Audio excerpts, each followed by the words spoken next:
아버지, 저들을 용서해 주십시오. 저들은 자기들이 무슨 일을 하는지 모릅니다. 안녕하세요. 네, 그 독서 복음이 길어서 힘드셨죠?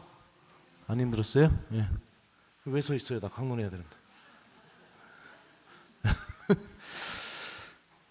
그래, 오늘 우리가 들은 이 순환기는 루카복음입니다. 이 마르코복음, 마테오복음, 루카복음, 요한복음이 모두 순환기를 전하고 있는데 각각의 십자가 의미가 서로 이렇게 다르게 이렇게 표현하고 있어요. 루카복음은 여러분들도 잘 아는 것처럼 자비의 복음서입니다. 하느님의 사랑과 자비가 얼마나 큰지를 예수님을 통해서 보여줍니다. 성경에서 이 자비라는 이 히브리 말은 어머니의 자궁, 모태를 의미하는 단어의 복수 형태가 이 자비라는 의미로 쓰였어요. 엄마의 모태, 엄마의 뱃속, 우리 모두 거기서 다 태어났죠. 제가 자매님들한테 물어봤었는데 임신하게 되면은 처음으로 나타나는 가장 큰 변화가 뭡니까? 이렇게 물어봤더니 자매님들이 대부분 다 이렇게 얘기하더라고요. 신부님, 임신한 거 알았을 때부터 계속 뱃속에 있는 애만 생각하게 되더라고요. 그렇게 얘기하더라고요. 근데 임신해서 태어날 때까지만 뱃속에 있는 애만 생각하나요? 아니죠. 태어나고 난 뒤에도 계속 애 생각만 하죠. 그죠? 그 애가 20살 정도 되면은 그만 생각하나요? 아니죠. 계속 생각하죠. 30살 되면, 40살 되면, 50살 되면 계속 생각해요. 우리 자매님들 맞아요? 네. 계속 내 아이만 생각하게 됩니다. 생각만 하나요? 그것뿐만이 아니죠. 그 아이에게 필요한 것을 다 내어주게 되죠. 뱃속에 있을 때는 사람 꼴을 갖추는 데 필요한 생명과 영양분을 다 내주죠. 엄마가 슬퍼도, 엄마가 밥을 굶어도, 엄마가 아파도 무조건적으로 그 아이가 생명을 누리는 데 필요한 모든 영양분을 다 내줍니다. 그리고 나서 배 밖으로 나와서 태어나게 됐을 때 그 뒤부터는 아이 생각만 하고 이제 아무것도 안 주나요? 아니에요. 그죠? 죽을 때까지 다 줍니다. 여러분들도 잘 아는 것처럼 우리 엄마 아파요 지금. 네. 부정맥이라서 이제 여기다가 심장박동기 넣으셔야 된다고 하더라고요. 근데 어머니 병원에 모셔서 진료받고 수술 날짜 잡고 이제 차에 모셔가지고 이제 내려오는데 어머니가 제가 운전하고 내려오고 있는데 그 얘기를 하시는 거예요. 막 울면서.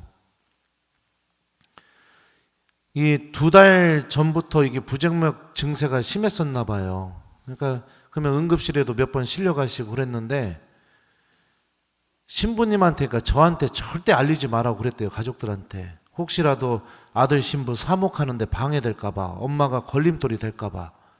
그러다가 참다가 아버지가 2달 정도 참다가 도저히 안 되겠다 해서 저한테 알려가지고 이제 이렇게 큰 병원도 가서 수술 날짜도 잡고 이렇게 됐거든요.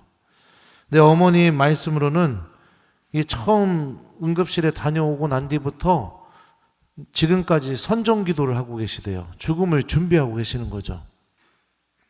근데 죽는 게 하나도 두렵거나 아쉽지는 않다고 합니다. 근데 너무너무 안타깝고 속상한 것 중에 하나가 뭐냐면 내가 죽어버리면 우리 아들 신부를 위해서 기도해 줄 사람이 누가 있을까?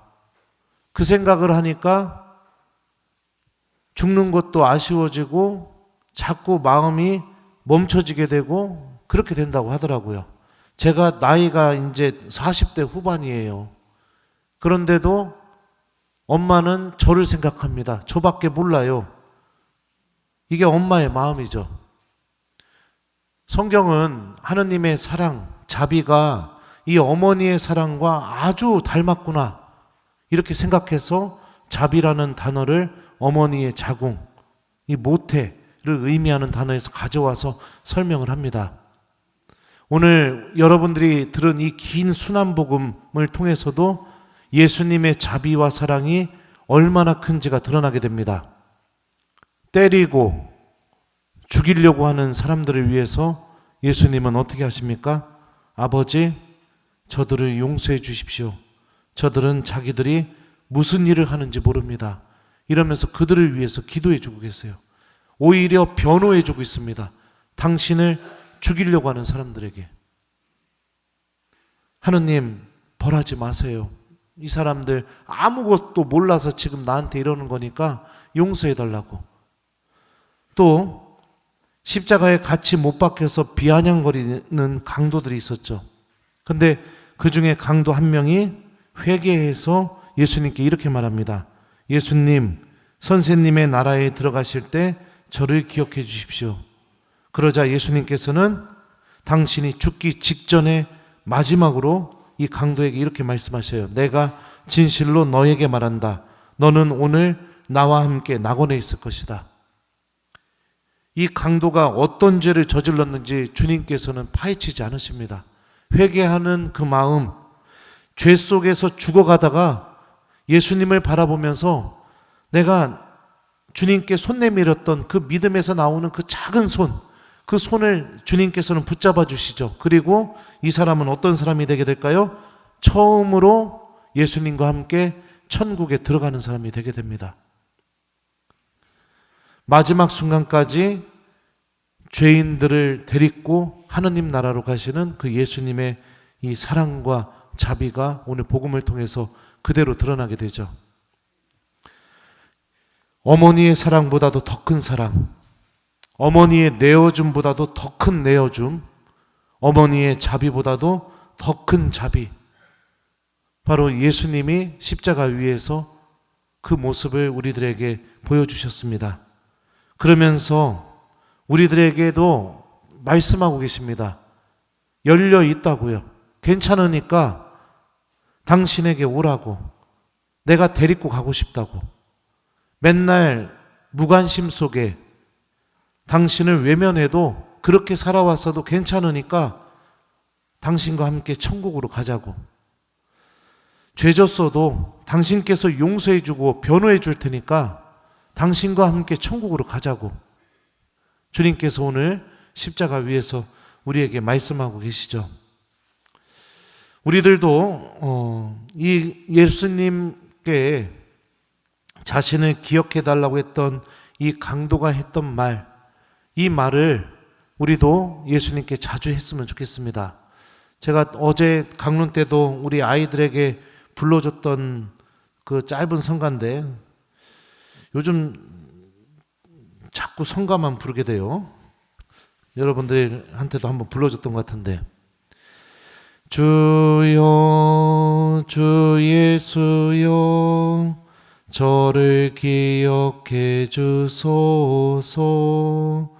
주여 주 예수여 당신 나라 임하실 때.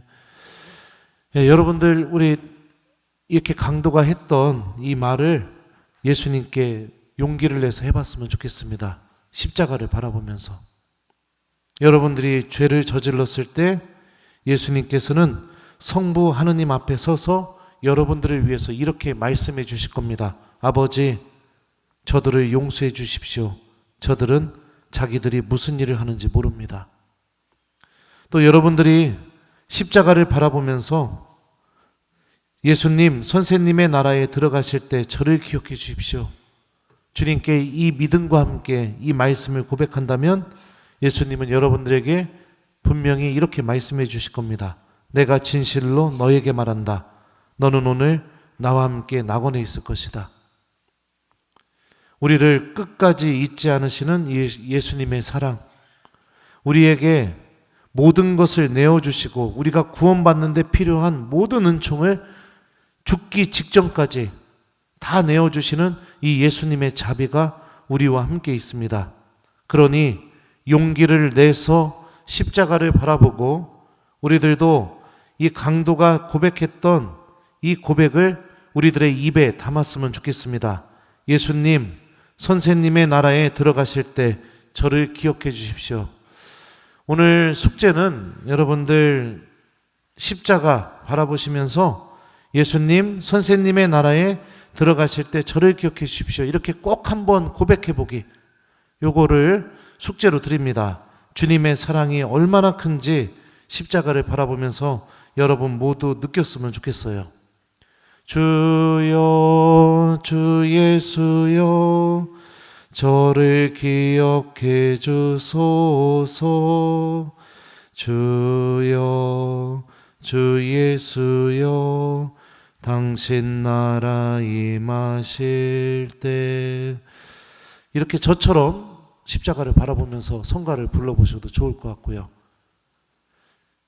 제가 나이가 50이 다 돼가는데도 우리 엄마는 저밖에 몰라요. 저만 걱정해요. 저 놓고 가면 기도해 줄 사람이 없을 것 같아서 못 죽겠대요. 이게 엄마의 마음이라면 우리를 살리기 위한 십자가 위에 달려 계신 예수님의 마음은 얼마나 더 크고 얼마나 더 깊겠습니까? 그 사랑의 주인공이 바로 내 자신이라는 거 기억하면서 우리 이 십자가 위에서 강도가 했던 이 기도를, 이 고백을 우리들도 하면서, 특별히 이번 주부터 성주간이라고 불리죠? 거룩한 주간입니다. 이번 주간만큼은 우리가 더 열심히 기도하고 시간이 되면 더 자주 미사에 나오려고 하고 더 열심히 예수님 안에 머무르려고 하는 그런 한 주를 좀 보내봤으면 좋겠습니다. 숙제는 예수님, 선생님의 나라에 들어가실 때 저를 기억해 주십시오. 십자가를 바라보면서 꼭 한번 고백하기, 요거를 숙제로 드립니다. 예수님, 선생님의 나라에 들어가실 때 저를 기억해 주십시오. 아멘.